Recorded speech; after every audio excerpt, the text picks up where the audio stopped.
પાક નુકસાનની સહાયને લઈને સાંસદ અને કોંગ્રેસ પ્રદેશ પ્રમુખ શક્તિસિંહ ગોહિલે રાજ્ય સરકાર સામે આક્ષેપ કર્યા। રાજ્ય સરકારે કેન્દ્રમાં સહાય માટે આવેદન જ ન આપ્યું હોવાનો શક્તિસિંહ ગોહિલનો આક્ષેપ છે।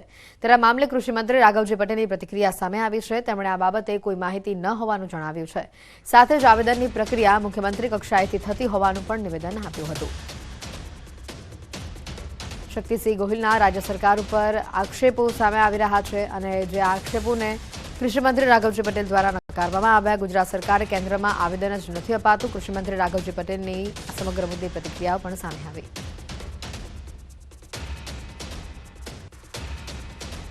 આ વખતે ગુજરાતમાં ખૂબ મોટા પાયે નુકસાન થયું, કેટલાય ખેડૂતો બરબાદ થયા છે।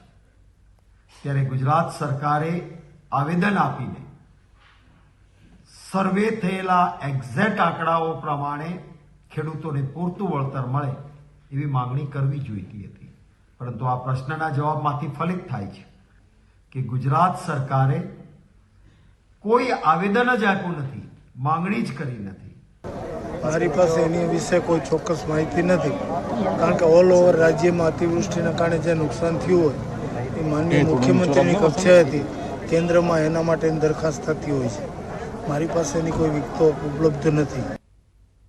પંચમહાલના ગોધરામાં તંત્રના પાપે ખેડૂતોને નુકસાન ભોગવવાનો વારો આવ્યો છે। વાત જાણે એમ છે કે ગોધરાના ઓરવાડા ગામે આવેલા સિંચાઈ તળાવ મારફતે કેનાલ બનાવી ઓરવાડા, પીપળિયા અને બોડીદરા ગામના ખેડૂતોને સિંચાઈ માટે પાણી અપાતું હતું, પરંતુ હાલ આ કેનાલની યોગ્ય સાફ સફાઈ નહીં થતા કેનાલમાં જાડી ઝાખરા ઉગી નીકળ્યા છે, તો કેટલાક સ્થળે તો કેનાલનું અસ્તિત્વ નામશેષ થવાના આરે છે। વર્ષો પહેલા બોડીદરા ગામ સુધી તળાવનું પાણી ખેડૂતોના ખેતર સુધી પહોંચતું હતું, પરંતુ ત્યારબાદ હવે પાણીનું ટીપું પણ હાલ આ ખેડૂતોને મળતું નથી।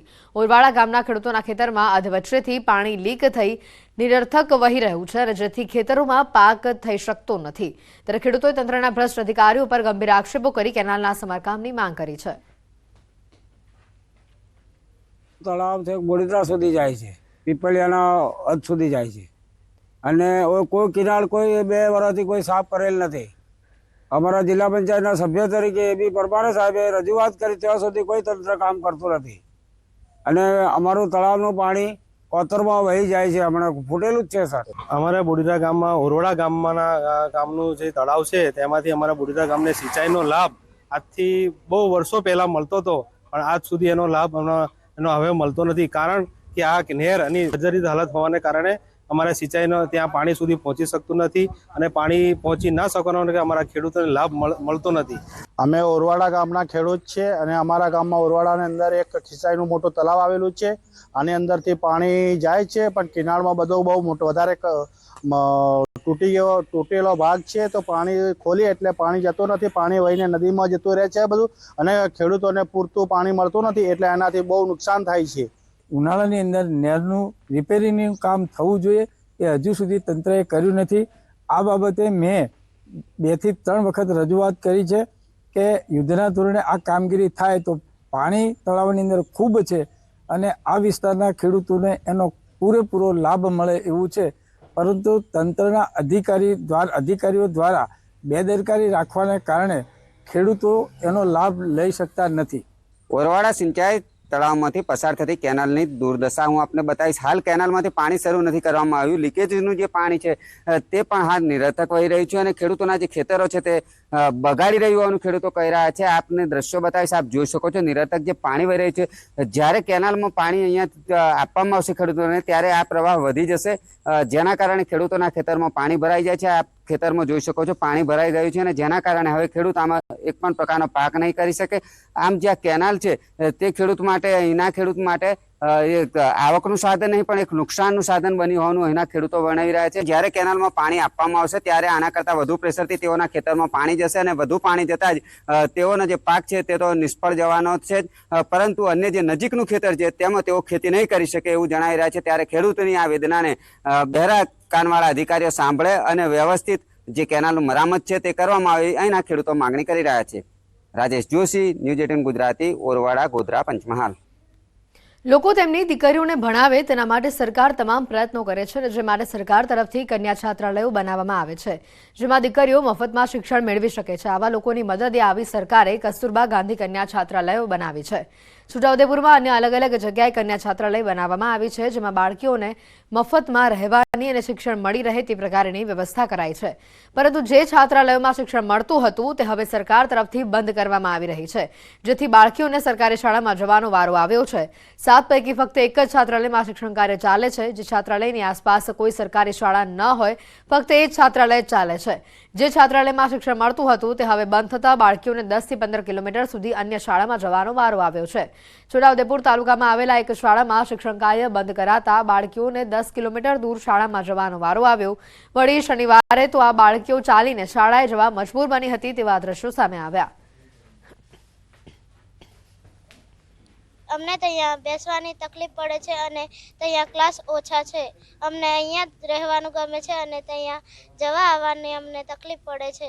પહેલાં અમને પૂરતા મેડમો અને ભણાવવા માટે ખૂબ સારી વ્યવસ્થા કરી હતી, જેનાથી અમે અહીંયા સારી રીતે ભણી શકતા હતા. ત્યાં છોકરા હોવાથી અમે ત્યાં સારી રીતે ભણી શકતા નથી. અમે સૌ 9 વાગ્યે બસ આવે છે ગમાણ ફળિયા સ્ટેશને, અને અમે ત્યાંથી બસમાં બેસીને SF હાઈસ્કૂલમાં ભણવા જઈએ છીએ અને ત્યાંથી અમને આવવા માટે પણ ઘણી મુશ્કેલી પડે છે. અમે 75 વિદ્યાર્થીનીઓ બસમાં આવીએ છીએ અને ખૂબ જ અગવડતા પડે છે. એક જ બસમાં આવીએ છીએ અમે, અને શનિવારની બસ અમારે નથી આવતી, એટલા માટે અમને ઠેક ટાઈમ પેટ્રોલ પંપ સુધી ચાલીને જવું પડે છે. હા, અહીંયા ચાલતી હતી પહેલાં, એ બંધ થઈ ગઈ છે. અત્યારે અલસીપુર છે ત્યાં પહેલાં જતા હતા, ત્યાંથી બંધ કર્યા. અત્યારે છોટાઉદેપુર જવું પડે છે. તો આના કારણે ટાઈમે બસ ના મળે, છોકરીઓને ભણવાનું વરસાદમાં પલળતે જાય. અને અહીંયા જો સ્કૂલ ખુલે અને શિક્ષણ કમ્પ્લીટ મળે તો છોકરીઓનું ભવિષ્ય સુધરે. આ કસ્તુરબા બાલિકા વિદ્યાલય છે એ એટલા સારા હેતુથી શરૂ થયેલી આ સ્કૂલ છે જે સરકાર ચલાવી શકતી નથી, અને એના કારણે વિદ્યાર્થીનીઓને દૂર ભણવા જવું પડે છે. ટ્રાન્સપોર્ટેશનની વ્યવસ્થાનો પ્રશ્ન છે, ત્યાં એમની સાથે કોઈ સારો વ્યવહાર ના થાય, એવા પણ ઘણા બધા પ્રશ્નો છે. તો આ ખૂબ જ કમનસીબ છે. સમગ્ર શિક્ષા દ્વારા નજીકની શાળામાં ટ્રાન્સપોર્ટેશનની સુવિધા આપીને તેમના શિક્ષણ કાર્ય માટેની વ્યવસ્થા કરવામાં આવેલી છે. જ્યારે 8 થી 10 કિલોમીટરમાં શાળા ઉપલબ્ધ ન હોય તેવી KGBમાં માત્ર શિક્ષણ કાર્ય અને રેસિડન્ટ સાથેની સુવિધા પૂરી પાડવામાં આવે છે. બુલેટિનમાં અત્યારે ફક્ત આટલું જ. રજા આપશો. નમસ્કાર.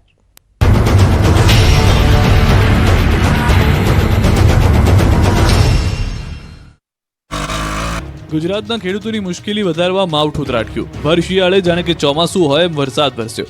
આ દ્રશ્યો વલસાડના ધરમપુરના છે, જ્યાં આવતા રોજપુરી, બોરખડા, મોહપુરી ગામ તથા આસપાસના વિસ્તારોમાં ધીમી ધારે વરસાદ વરસ્યો.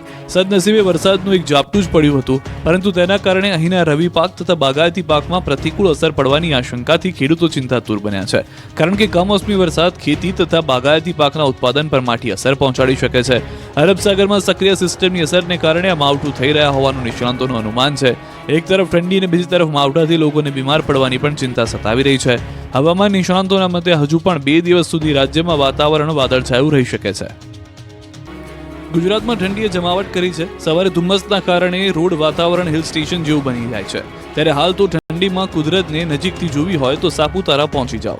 ગુજરાતના એકમાત્ર ગિરિમથક સાપુતારામાં ફરી એકવાર વાતાવરણ આહલાદક બન્યું છે. ફૂલ ગુલાબી ઠંડીનો ચમકારા વચ્ચે આહલાદક દ્રશ્યો સર્જાયા. કાળા ડિબાંગ વાદળો વચ્ચે આકાશ જાણે સંતાઈ ગયું હોય તેમ લાગી રહ્યું છે. તાપમાન